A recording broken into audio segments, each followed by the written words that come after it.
போட முடியாதா, ஒப்பீஸ் கட்ட முடியாதா, நடுவோட்ட படுத்துக்கிறான். எங்களை கார் வெட்ட சாவடிச்சுட்டு நீங்க நல்லா இருங்க, அதான் முக்கியம். ஆனா வர எலெக்ஷனுக்கு நல்ல தகுந்த பாடம் கிடைக்கும். ஆனா அது கூட கண்டிப்பா வர எலெக்ஷனுக்கு நல்ல பாடம் கிடைக்கும். இந்த ஒரு நல்ல ஒரு மக்களா இருந்தா, நல்ல ஒரு பொதுமக்களா இருந்தா இந்த விடவே எல்லாமே பாருங்க. உங்களுக்கு தகுந்த பாடம் கற்பிக்கணும்.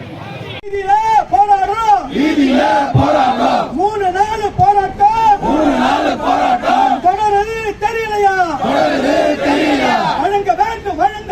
வழங்க வேண்டும் மீண்டும் வேலையை கண்டிக்கிறோம்.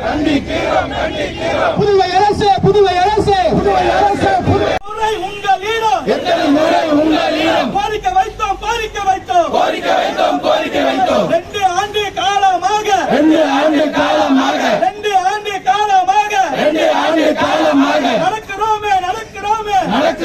நடக்கிறோமே தெரியலையா? சாராய ஆலையில 53 குடும்பங்க வேலை தானே செஞ்சுட்டோம்